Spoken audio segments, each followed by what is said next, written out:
Last lecture के अंदर हमने अपने होम के टाइप को कवर करा था। आज हम अपने इंसर्ट के टाइप को चेक करेंगे कि इसके अंदर हमारे पास क्या क्या ऑप्शंस अवेलेबल हैं। तो सबसे पहले इसमें हमारे पास आता है कवर पेज। तो जैसे ही मैं अपने कवर पेज पे क्लिक करता हूँ तो इसने मुझे कुछ टेम्पलेट्स अवेलेबल करती है कि जो भी आपको डिज़ाइन इसके अंदर से पसंद आया आप उसको सिलेक्ट करके अपना कवर पेज क्रिएट कर सकते हैं। तो मिसाल के तौर पर मुझे ये वाला कवर पेज अच्छा लग रहा है, मैं इसको यहाँ से सिलेक्ट करता हूँ और अब मैं इसके ऊपर एडिटिंग करके जो भी टैक्स मुझे इसके अंदर लिखना है मैं उसको लिख के अपना कवर पेज रेडी कर सकता हूँ। तो मैं यहाँ इसको रिमूव करके यहाँ पे लिख देता हूँ वेलकम टू माई चैनल। ठीक है, और इसको भी मैं यहाँ से एडिट कर देता हूँ और यहाँ मैं लिख देता हूँ this is my first page. और इसके बाद मैं यहाँ से इसको भी एडिट कर सकता हूँ, लिख देता हूँ मैं दिस इज माय चैनल। और अगर मुझे यहाँ से कुछ रिमूव करना एक्स्ट्रा है वो मेरे हिसाब से, तो मैं उसको यहाँ से रिमूव भी कर सकता हूँ। और यहाँ पे भी मैं लिख देता हूँ अपने चैनल का नाम लर्निंग टैग। तो ये मेरा जो है कवर पेज जो है वो क्रिएट हो गया। अच्छा, अगर आपने आपको इसके अंदर अपने हिसाब से कुछ चेंजिंग करनी है तो आप उसको भी कर सकते हो। तो यहाँ से मैं इसको सिलेक्ट करता हूँ और इसका फॉन्ट साइज में थोड़ा सा छोटा कर देता हूँ और उसके बाद मैं इसको बोल्ड कर देता हूँ। इसकी स्टाइलिंग को भी मैं चेंज कर देता हूँ यहाँ पर जो भी मुझे चाहिए। तो मैं यहाँ से वेलकम टू माई चैनल और इसको मैं बोल्ड कर देता हूँ। उसका कलर यहाँ से मैं चेंज कर देता हूँ, ये ले लेता हूँ कलर, ये ले लेता हूँ। ठीक है, तो इस तरीके से मैं अपने कवर पेज को एडिट करके वहां से सिलेक्ट करके बना सकता हूँ। अब मुझे चाहिए कोई ब्लैंक पेज। एक पेज के ऊपर तो पूरा मेरा कवर पेज बन गया, अब मुझे चाहिए कोई ब्लैंक पेज। तो मैं जैसे ही इसके नीचे आता हूँ तो यहाँ पे लिखा हुआ है ब्लैंक पेज। तो मैं जैसे ही ब्लैंक पेज के ऊपर क्लिक करूंगा तो मैं एक नेक्स्ट पेज के ऊपर चला जाऊंगा जो बिल्कुल ब्लैंक होगा। और यहाँ पे मैं लिख देता हूँ this is my second page. ठीक है, अब यहाँ पे मैंने लिख दिया this is my second page. तो अब मुझे नेक्स्ट पेज पे जाना है। अब मैं चाह रहा हूँ कि यार मेरा जो टेक्स्ट है वो इतना ही रहे इस पेज के ऊपर। अब जो मैं जो भी काम करूँ वो मेरा नेक्स्ट पेज से स्टार्ट हो। तो मैं मेरे पास दो ऑप्शन है यहाँ, तो मैं इंटर कर करके नेक्स्ट पेज के ऊपर चला जाऊँ अपने, या तो फिर मैं सीधा यहाँ पर आता हूँ पेज ब्रेक पे और जैसे ही मैं पेज ब्रेक पे क्लिक करता हूँ तो मैं एक नेक्स्ट पेज के ऊपर रिडायरेक्ट कर गया। अब यहाँ पे जो भी मुझे अपना काम करना है वो मैं यहाँ से इजीली कर सकता हूँ। ठीक है, यहाँ पे मैं लिख देता हूँ this is my third page. फिर मैं पेज ब्रेक पे क्लिक करता हूँ तो मैं एक न्यू पेज के ऊपर जो है वो पहुंच गया। सही, अब इसके बाद मेरे पास ऑप्शन आता है टेबल का। जब भी मुझे किसी टेबल की फॉर्म के अंदर काम करना होगा तो मैं टेबल के ऑप्शन को चूज करूंगा। मिसाल के तौर पे अगर आप कोई कैलेंडर क्रिएट करते हैं तो उसके अंदर डेज नेम होते हैं, फिर डेट्स होती हैं।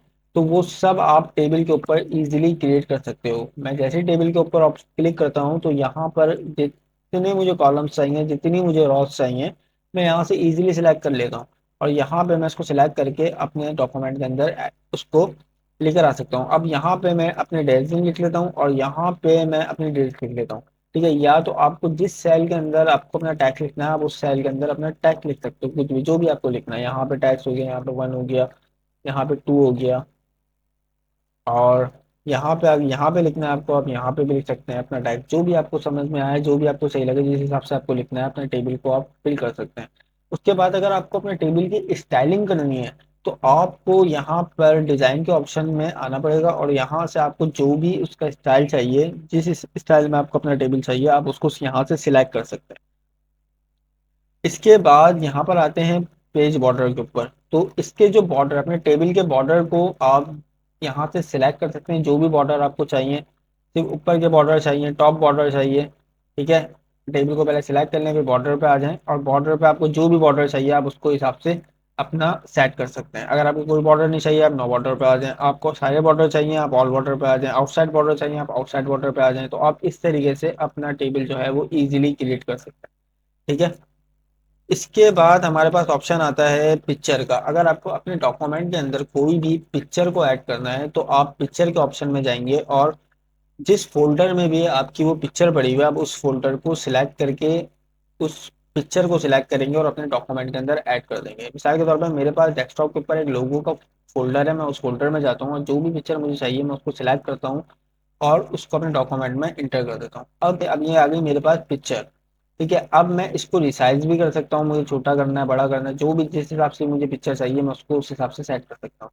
उसके बाद फॉर्मेट में जाके मैं उसकी स्टाइलिंग भी दे सकता हूँ, जो भी मुझे स्टाइल उसका देना है मैं उसको सेट कर सकता हूँ।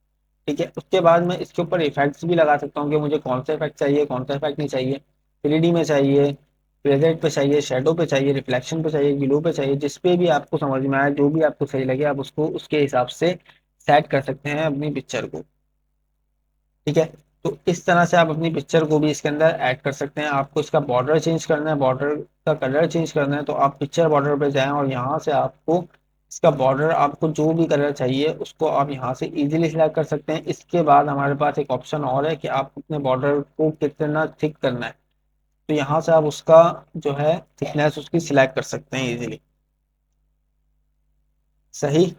इसके बाद आता है मेरे पास शेप का ऑप्शन। अगर मुझे अपने पेज के ऊपर या अपने डॉक्यूमेंट के अंदर शेप ऐड करना है कोई सा भी, तो मैं यहाँ जाता हूँ शेप के ऊपर, और जो भी मुझे अपना शेप चाहिए मैं यहाँ से उसको सिलेक्ट करके अपने डॉक्यूमेंट के अंदर ऐड कर सकता हूँ। मिसाल के तौर पर मुझे रेक्टेंगुलर चाहिए, तो मैं यहाँ रेक्टेंगुलर के ऊपर क्लिक करता हूँ और यहाँ पे जाके उसको ड्रैग डाउन कर देता हूँ आराम से। और इसके बाद अगर मुझे इसका रिसाइज करना है इसको, तो मैं यहाँ से इसको रिसाइज कर सकता हूँ, छोटा कर सकता हूँ, बड़ा करना है मुझे मैं इसको बड़ा कर सकता हूँ अपने हिसाब से। ठीक है, अब इसके बाद अगर मुझे उस शेप की स्टाइलिंग करनी है, तो मैं यहाँ जाता हूँ शेप फिल के ऑप्शन के अंदर। तो यहाँ इसने मुझे बता दिया कि आपको इस शेप का कलर कौन सा चाहिए। ठीक है, तो जो भी आपको इसका कलर चाहिए आप यहाँ से उसको सिलेक्ट करें। ठीक है, उसके बाद आप शेप आउटलाइन पे चले जाएं। अगर आपको आउटलाइन का कलर चेंज करना है, तो आप उसके आउटलाइन का कलर यहाँ से दे सकते हैं। उसके बाद अगर आपको आउटलाइन की थिकनेस चाहिए, तो आप यहाँ से आके वेट पे जाएं और यहाँ पे आपको जितनी भी उसकी थिकनेस चाहिए आप उसको यहाँ से सिलेक्ट कर लें। ठीक है, उसके बाद आप इसके ऊपर इफेक्ट भी अप्लाई कर सकते हैं। तो यहाँ से आपको जो भी इफेक्ट चाहिए, जो भी आपको समझ में आए अच्छा लगे, आप यहाँ से उसको सिलेक्ट कर सकते हैं। ठीक है, इसके बाद अगर आपको और शेप उसके अंदर ऐड करना है, तो आप यहाँ शेप पे जाएं दोबारा, जो भी आपको शेप चाहिए आप यहाँ से सिलेक्ट करें और उसको यहाँ पे ऐड कर दें। ठीक है, अब इसके ऊपर भी आप स्टाइलिंग कर सकते हैं, जो भी आपको कलर लगाना है आप यहाँ से कलर लगा लें। उसके बाद आप इसकी आउटलाइन को भी सेट कर दें। ठीक है, उसके बाद आप यहाँ से इसको इफेक्ट भी देते हैं, 3D इफेक्ट देते हैं कोई सा। सही। अब हमारे पास एक शेप होता है जिसके ऊपर हम टेक्स्ट लिखते हैं अपना। तो यहाँ से मैं शेप पे जाता हूँ दोबारा, और यहाँ देखें ये एक शेप है मेरे पास, इस पे ए लिखा हुआ है, इसको कहते हैं टेक्स्ट बॉक्स। यहाँ पे जैसे ही मैं इसके ऊपर क्लिक करता हूँ और उसको यहाँ पे लाके सिलेक्ट करता हूँ, तो यहाँ पे एक मेरा टेक्स्ट बॉक्स जो है वो बन गया। यहाँ पर आता हूँ, मैं यहाँ लिख देता हूँ this is my YouTube channel. सही। इसके बाद मैं इसको थोड़ा सा यहाँ से छोटा कर देता हूँ, इतना कि सिर्फ इसमें मेरा टेक्स्ट है।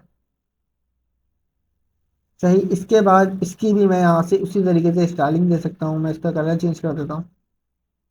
उसके बाद मैं इसकी शेप आउटलाइन, मैं इसकी नो आउटलाइन रखता हूँ कि कोई आउटलाइन नहीं आया मेरे पास। यहाँ से मैं इसको इफेक्ट दे देता हूँ।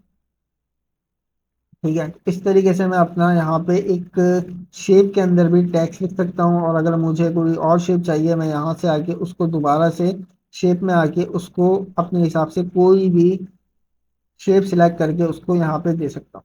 ठीक है, इसके बाद आ जाते हैं हम अपने स्मार्ट आर्ट के ऑप्शन के अंदर।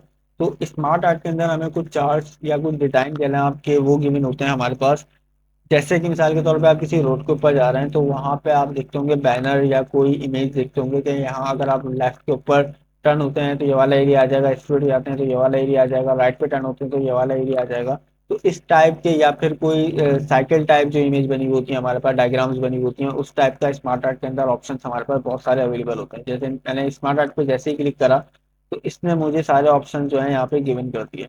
ठीक है, अब आपको जो भी अपने काम के हिसाब से ऑप्शन चाहिए, अपने काम के हिसाब से चार्ट चाहिए, आप उसको यहाँ से सिलेक्ट कर सकते हैं। मैं मिसाल के तौर पे ये साइकिल वाला जो है इसको सिलेक्ट कर लेता हूँ, या ये वाला सिलेक्ट कर लेता हूँ। जैसे ही मैंने इसको सिलेक्ट करा, तो ये मेरे डॉक्यूमेंट के अंदर एडिट हो गया। और यहाँ से मैं लिख देता हूँ सब्जेक्ट्स, या क्लास लिख देता हूँ, क्लास 2। और यहाँ पे मैं इसको इसके सब्जेक्ट बता देता हूँ, इंग्लिश है। ठीक है, और उर्दू है, मैथ है, और फिजिक्स ले लें आप। पहले तो होती नहीं है 2 क्लास के अंदर, लेकिन फिर भी आप ले लें समझने के लिए। इसके अलावा जो है आप यहाँ से इसके डिज़ाइन भी चेंज कर सकते हैं, जो भी आपको समझ में आ रहा है डिज़ाइन के ऑप्शन के अंदर जाके। उसके बाद यहाँ से और भी इसके डिज़ाइन अवेलेबल हैं, आप उसको यहाँ से सिलेक्ट कर सकते हैं, अपने हिसाब से इसको डेकोरेट कर सकते हैं। ठीक है, इसके बाद मैं आ जाता हूँ अपने चार्ट के ऑप्शन के अंदर। चार्ट के ऑप्शन पर मैं जैसे ही क्लिक करता हूँ, अगर हमें अपने कोई डॉक्यूमेंट के अंदर अपना कोई चार्ट ऐड करना है उसके हिसाब से, ठीक है, तो हम यहाँ से चार्ट के ऑप्शन के अंदर जाके अपना यहाँ से इसका कोई सा भी डिज़ाइन जो है वो सिलेक्ट कर सकते हैं, जो भी आपको समझ में आए, जो भी आपको सही लग रहा हो, अच्छा लग रहा हो अपने काम के हिसाब से, आप यहाँ से वो चार्ट सिलेक्ट कर सकते हो। मिसाल के तौर पर मैं ये वाला जो चार्ट है इसको सिलेक्ट कर लेता हूँ, और यहाँ से मैं इस चार्ट की जो है वो, इस चार्ट का जो है मैं इसका नाम दे देता हूँ। तो सबसे पहले मैं यहाँ नाम दे देता हूँ टीम, ठीक है, और इसके बाद मैं यहाँ आ जाता हूँ पाकिस्तान। इसके बाद यहाँ पे आगे देता हूँ इंडिया। इसके बाद यहाँ पर आगे देता हूँ मैं अफगानिस्तान, ठीक है, और यहाँ पे आगे मैं देता हूँ ऑस्ट्रेलिया। ठीक है, यहाँ पे पाकिस्तान ने पहले मैच में बनाए 100 रन, दूसरे मैच में बनाए 120 रन, तीसरे मैच में बनाए इसने 130 रन। ठीक है, इसके बाद इंडिया ने पहले मैच में बनाए 80 रन, उसके बाद बनाए 90, उसके बाद बनाए 130। ठीक है, उसके बाद अफगानिस्तान की बारी आती है। अफगानिस्तान ने पहले मैच में बनाए 50 रन, उसके बाद नेक्स्ट मैच में बनाए 60 रन। ठीक है, उसके बाद ऑस्ट्रेलिया ने पहले मैच के अंदर 40 रन बनाए, दूसरे मैच में 80 रन बनाए, और तीसरे मैच में 120 रन बनाए। और उसके बाद मैं इसको यहाँ से कैंसिल कर देता हूँ इसकी वैल्यूज देने के बाद। ठीक है, अब यहाँ पे आप देखें कि यहाँ पे इसने बता दिया कि भाई पाकिस्तान ने पहले मैच के अंदर बनाए 100 रन, दूसरे मैच में बनाए 120, तीसरे मैच में बनाए उसने 140 के करीब।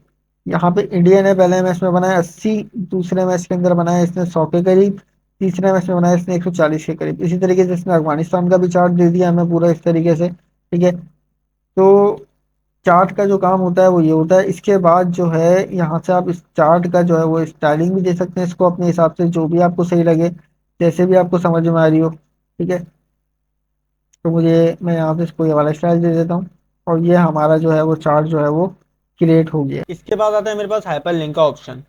हाइपर लिंक क्या चीज़ है, आपने कहीं ना कहीं टेक्स्ट के ऊपर देखा होगा कोई ना कोई लिंक लगा हुआ होता है। जैसे सीवी के ऊपर फोन नंबर के ऊपर लिंक लगा हुआ होता है, जैसे आप फोन नंबर पे क्लिक करते हैं तो आप डायल पैड पे पहुंच जाते हैं कॉल करने के लिए। आप जैसे ही ईमेल के ऊपर क्लिक करते हैं सीवी के ऊपर तो आप रिडायरेक्ट कर जाते हैं जीमेल के ऊपर। सही है, तो वो हाइपर लिंक की मदद से आपने लिंक लगाए हुए होते हैं। सही है, मिसाल के तौर पर मैं यहाँ लिख देता हूँ ईमेल। ठीक है, अब मैं इसको यहाँ से करता हूँ सिलेक्ट। मैं इसके ऊपर जब कर्सर लेकर आ रहा हूँ क्लिक कर रहा हूँ तो यहाँ पे देखें आप, ये जो है मेरे पास कर्सर शो कर रहा है।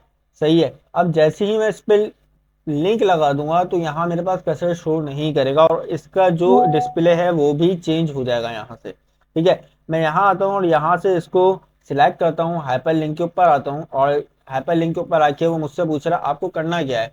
आपको कोई फाइल या वेब पेज लगाना है, ठीक है, आपको कोई डॉक्यूमेंट प्लेस करना है, या फिर आपको एक नया कोई डॉक्यूमेंट क्रिएट करके इसके ऊपर प्लेस करना है, या आपको कोई ईमेल एड्रेस लगाना है। तो मुझे यहाँ पे एक ईमेल एड्रेस लगाना है, तो मैं यहाँ ईमेल एड्रेस पे क्लिक करूंगा, और यहाँ पर वो मुझसे पूछ रहा है कि आपको टेक्स्ट टू डिस्प्ले, मतलब इस ईमेल एड्रेस का जो टेक्स्ट आप डिस्प्ले करवाना चाह रहे हो वो क्या होना चाहिए। तो मैंने वहाँ बाय डिफॉल्ट जो है वो सिलेक्ट करा हुआ है, तो यहाँ पे लिखा हुआ है ईमेल। यहाँ पर मैं आता हूँ और यहाँ पे मैं दे देता हूँ जो मुझे ईमेल एड्रेस इसके ऊपर लगाना है लिंक के जरिए। तो मैं यहाँ आता हूँ, यहाँ पे मैं दे देता हूँ ईमेल। सही है, @gmail.com, और यहाँ से आके मैं इसको कर देता हूँ ओके। अब ये देखें इसका जो डिस्प्ले है वो भी चेंज हो गया, और वो यहाँ पे मुझे दे रहा है कि इसके ऊपर, जैसे ही मैं इसके ऊपर कर्सर लेकर आ रहा हूँ यहाँ पे मुझे बता रहा है कि इसके ऊपर ये वाला जो है ईमेल एड्रेस लगा हुआ है जो ऊपर लिखा हुआ आ रहा है। उसके बाद मैं जैसे ही अभी मैं इस पर क्लिक कर रहा हूँ कोई रिडायरेक्शन नहीं हो रही है। अब मैं यहाँ पर आके कल्ट दबा के जैसे ही इसके ऊपर माउस लेकर आता हूँ तो यहाँ पे देखेंगे लिंक की फॉर्म के अंदर मेरे पास डेवलप हो गया। अब जैसे ही मैं इसके ऊपर क्लिक करूंगा मैं यहाँ से अपने मेल के ऊपर जो है वो रिडायरेक्ट हो गया। सही है, इसी तरीके से आप अगर कोई पिक्चर लगाना चाहते हैं या फिर कोई और डॉक्यूमेंट अपने डॉक्यूमेंट के ऊपर, अपनी फाइल के ऊपर लगाना चाहते हैं तो आप वो भी यहाँ से क्रिएट कर सकते हैं। मिसाल के तौर पर मैं यहाँ लिख देता हूँ इमेज।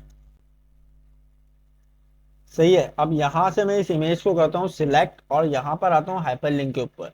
सही है। अब यहाँ से मैं आ जाता हूँ एग्जिस्टिंग फाइल और वेब पेज के ऊपर।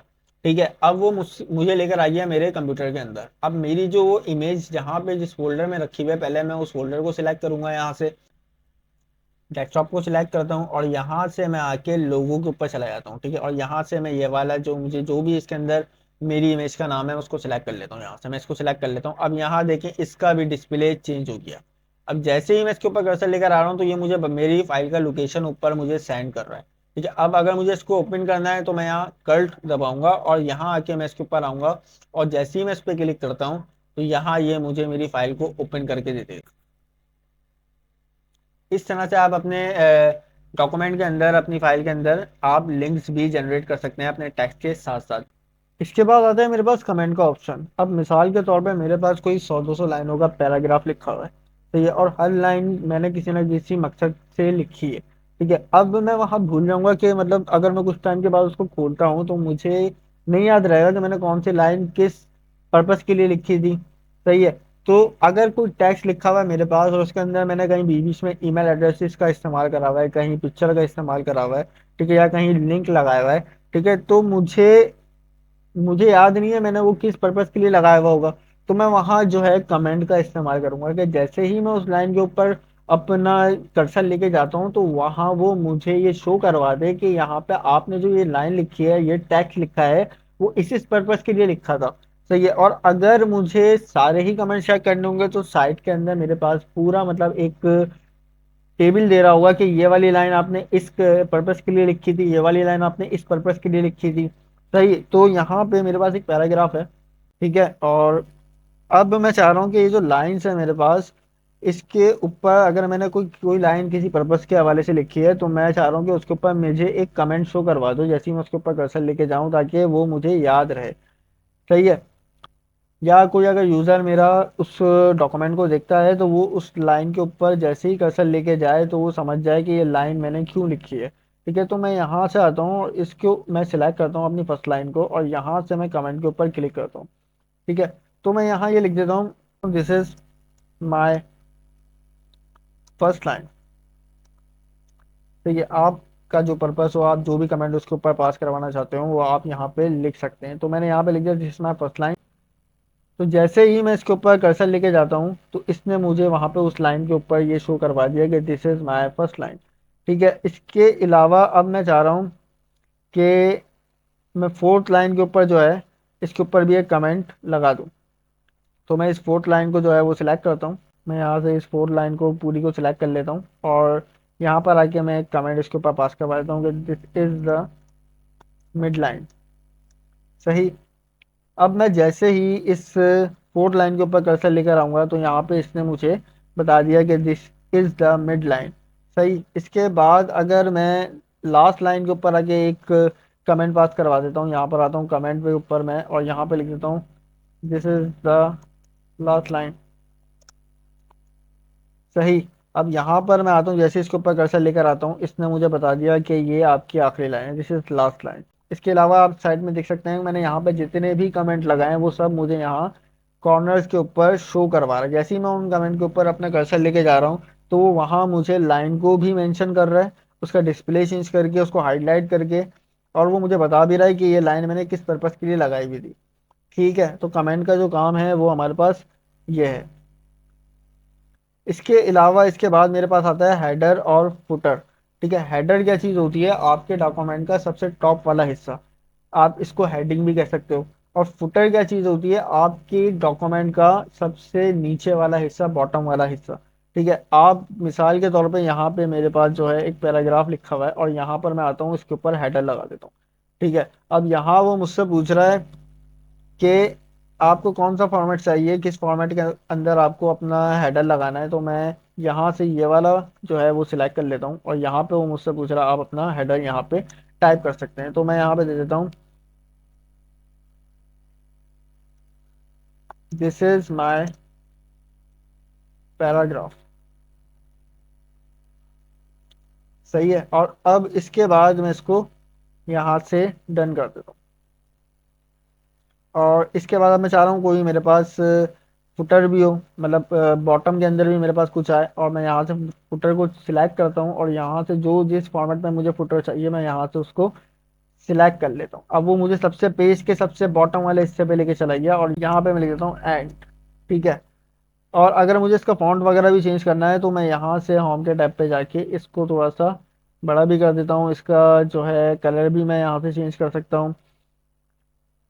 और अगर मुझे ये सेंटर में चाहिए मैं इसको सेंटर में भी लेकर आ सकता हूँ। लेफ्ट साइड पे चाहिए, राइट साइड पे चाहिए, आप यहाँ से उसकी अलाइन और अपने हिसाब से सेट कर सकते हैं। इसके बाद आता है मेरे पास पेज नंबर। अगर मुझे अपने पेज के ऊपर कोई नंबर्स वगैरह लगाने, जैसे page number 1, page number 2, page number 3, तो मैं यहाँ से इस पेज नंबर के ऊपर जाऊंगा, और ये मुझसे पूछ रहा है कि आपको पेज के टॉप के ऊपर लगाना है, पेज के बॉटम के ऊपर अपना नंबर लगाना है पेज नंबर, या फिर पेज को मार्जिन के हिसाब से आपको लगाना है। तो मैं यहाँ से सिलेक्ट कर लेता हूँ कि भाई मुझे पेज के टॉप पे लगाना है। तो यहाँ उसने मुझे फॉर्मेट दे दिए, टेम्पलेट दे दिए। अब मुझे यहाँ से जो भी टेम्पलेट समझ में आएगा मैं यहाँ से सिलेक्ट कर लूंगा। तो मैं यहाँ से इसको सिलेक्ट कर लेता हूँ, और यहाँ पे मैं अपना पेज नंबर 1 इसको बता देता हूँ कि ये मेरा पेज नंबर 1 है। ठीक है। तो ये भी कहाँ पे आएगा, हेडर के अंदर ही शो होगा, क्योंकि मैंने टॉप ऑफ द पेज यहाँ से सिलेक्ट करा है। ठीक है। अगर आप कोई और सा इधर से चूज करते हैं, यहाँ मिसाल के तौर पे मैं आ जाता हूँ पेज मार्जिन के ऊपर, ये वाला मैं सिलेक्ट कर लेता हूँ। तो अब देखें ये कहाँ पे शो करवाता है। अब ये मुझे कहाँ शो करवा रहा है, पेज मार्जिन के ऊपर, मतलब सेंटर से थोड़ा सा ऊपर और टॉप से थोड़ा सा नीचे। ये मुझे मेरा पेज नंबर शो करवा रहा है। अगर आपको पेज नंबर यहाँ से चेंज करना है, आप यहाँ से पेज नंबर भी अपना चेंज कर सकते हैं। ठीक है। तो ये काम है पेज नंबर का। इसके बाद मेरे पास आता है टेक्स्ट बॉक्स का ऑप्शन। तो टेक्स्ट बॉक्स का ऑप्शन मेरे पास क्या काम करता है, जैसे ही मैं टेक्स्ट बॉक्स के ऊपर माउस लेके जाता हूँ तो इसने मुझे यहाँ से कुछ टेम्पलेट जो हैं वो गिवन करती है कि आपको किस फॉर्मेट के अंदर अपना टेक्स्ट बॉक्स चाहिए। तो मैं यहाँ से मिसाल के तौर पे ये वाला टेम्पलेट चूज कर लेता हूँ। तो यहाँ उसने मुझे कुछ टेक्स्ट लिखा हुआ दे दिया, और यहाँ से मैं इसको जैसे ही सिलेक्ट करता हूँ और इसको रिमूव करता हूँ। अब जहाँ मुझे जो लिखना है मैं यहाँ लिख देता हूँ, दिस इज माई। अगर आपको इसकी लोकेशन चेंज करनी है, आप यहाँ से इसको सिलेक्ट करके जहाँ भी आपको इसको प्लेस करना है वहाँ पे आप इसको अपने हिसाब से सेट कर सकते हैं। इसके बाद मेरे पास आता है वर्ड आर्ट का ऑप्शन। अब जैसे ही मैं यहाँ से वर्ड आर्ट के ऊपर जाता हूँ, क्लिक करता हूँ, तो यहाँ पे ये मुझे शो करवा रहा है कि आपको कौन से फॉर्मेट के अंदर अपना काम क्रिएट करना है। मैं मिसाल के तौर पे इसको सिलेक्ट कर लेता हूँ, और यहाँ पे इसने मुझे एक टेक्स्ट बॉक्स जो है वो शो करवा दिया। ठीक है। पहले मैं इसको यहाँ से नीचे लेकर आ जाता हूँ, और अब यहाँ पे मैं इसके अंदर इसको रिमूव करके जो भी मुझे अपना टैक्स लिखना है मैं यहाँ पे अपना टैक्स यहाँ पे इजीली लिख सकता हूँ।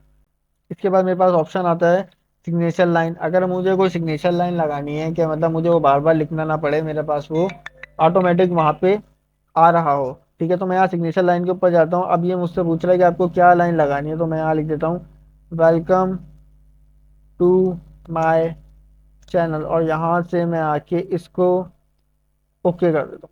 ठीक है। अब इसने मुझे यहाँ पे मेरा एक सिग्नेचर लाइन दे दिया। अब ये यहाँ पे जो टेक्स्ट लिखना चाहता हूँ यहाँ पे मैं बहुत इजीली लिख सकता हूँ, welcome on my page, please like and subscribe, thank you. सही है। तो यहाँ पे मैं कुछ भी टेक्स्ट लिखता रहूंगा, ये मेरा सिग्नेचर लाइन जो है बाय डिफॉल्ट आता रहेगा मेरे पास, मुझे ये बार बार लिखने की जरूरत नहीं पड़ेगी अपने पेजेस के ऊपर। इसके बाद आता है ऑप्शन मेरे पास डेट और टाइम का। अगर मुझे अपने पेजेस के ऊपर डेट और टाइम को भी मेंशन करवाना है तो मैं यहाँ से डेट और टाइम पे क्लिक करता हूँ। अब ये मुझसे फॉर्मेट पूछ रहा है कि आपको किस फॉर्मेट के अंदर अपना डेट और टाइम चाहिए। ठीक है। तो भाई मैं यहाँ से ये वाला लेता हूँ, और मैं यहाँ से इसको सिलेक्ट करता हूँ। तो यहाँ पे मेरे पास वो डेट आ जाएगी जो आपके सिस्टम के अंदर, जो मेरे सिस्टम के अंदर बाय डिफॉल्ट सेट हुई है। मैं यहाँ से इसको सिलेक्ट करता हूँ, और यहाँ से मैं इसका जो है फॉन्ट थोड़ा सा कम कर देता हूँ, और इसका कलर भी मैं यहाँ से चेंज कर देता हूँ। ठीक है। तो यहाँ से बाय डिफॉल्ट मेरे पास डेट भी अब ऑटोमेटिक यहाँ पे सेट हो गई। इसके बाद मेरे पास आता है ऑब्जेक्ट का ऑप्शन। जैसे ही मैं इस ऑब्जेक्ट के ऑप्शन के ऊपर क्लिक करता हूँ तो ये यहाँ मुझसे पूछ रहा है कि आपको किस टाइप का ऑब्जेक्ट चाहिए, बिटमैच इमेज चाहिए, माइक्रोसॉफ्ट इक्वेशन चाहिए, या माइक्रोसॉफ्ट एक्सेल चाहिए, वर्कशीट चाहिए आपको इसकी। ठीक है। या फिर आपको माइक्रोसॉफ्ट एक्सेल का चार्ट चाहिए। ठीक है। तो मैं अगर यहाँ पे बिटमैच इमेज के ऊपर क्लिक करता हूँ तो ये मुझे पेंट के ऊपर ही डायरेक्ट कर जाएगा कि आप यहाँ अपनी इमेज को क्रिएट करें। मिसाल के तौर पे मैं यहाँ से माइक्रोसॉफ्ट एक्सेल को सिलेक्ट करता हूँ तो यहाँ पे ये मुझे एक्सेल की फाइल के ऊपर लेके चला गया। अब यहाँ पे आपको जो भी अपना काम करना है आप यहाँ पे कर सकते हैं, और आप अपने एक्सेल की फाइल को यहाँ पे अपने वर्ड की फाइल के अंदर भी इसको यूज कर सकते हैं। ठीक है, अभी मिसाल मैं इसको यहाँ से डिलीट कर देता हूँ, मुझे अभी इसके ऊपर काम नहीं करना। मैं यहाँ दोबारा ऑब्जेक्ट पे जाता हूँ। अभी आपको जो भी काम करना होगा वो यहाँ आप इसको ऐड करके करेंगे। लेकिन अगर आप चाहते हैं कि आपकी कोई फाइल है वो यहाँ पे बाय डिफॉल्ट बनी हुई है और आप उसको सिर्फ यहाँ पे ऐड करना है, तो मैं यहाँ ब्राउज पे जाता हूँ, क्रिएट फ्रॉम फाइल पर आता हूँ, फिर ब्राउज पे जाता हूँ और यहाँ से जिस फोल्डर में मेरी वो फाइल पड़ी हुई है मैं वहाँ उस पे जाता हूँ। डेस्कटॉप पे मेरे पास लोगो का एक ऑप्शन है, ठीक है, या फिर मेरे पास ये एक वर्ड की फाइल पड़ी हुई है, मैं यहाँ से इसको सिलेक्ट कर लेता हूँ वर्ड की फाइल को।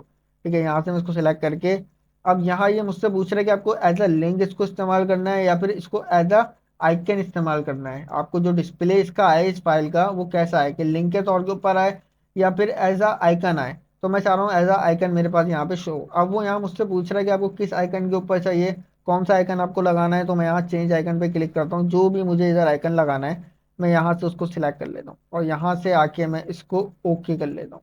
अब यहाँ इसने मुझे जो है यहाँ पे एक आइकन भी शो करवा दिया। अब जैसे ही मैं इसके ऊपर डबल क्लिक करूंगा तो मेरी वो फाइल जो है वो ओपन हो जाएगी। ठीक है, इसके बाद मेरे पास आता है इक्वेशन का ऑप्शन। अगर मुझे यहाँ से कोई इक्वेशन लगानी है अपने वर्ड डॉक्यूमेंट के अंदर तो मैं यहाँ इक्वेशन पे आता हूँ और यहाँ से मुझे जो भी इक्वेशन यहाँ से चाहिए मैं यहाँ से इसको सिलेक्ट करता हूँ और यहाँ से इसने मुझे वो इक्वेशन जो है वो शो करवा दिया। अब अगर मुझे इसमें से कोई चेंजिंग करनी है या एक्स के अलावा आप ए लगाना चाहते हो, कोई और सा वेरिएबल लगाना चाहते हो, तो आप इसको इजीली यहाँ पे लगा सकते हो।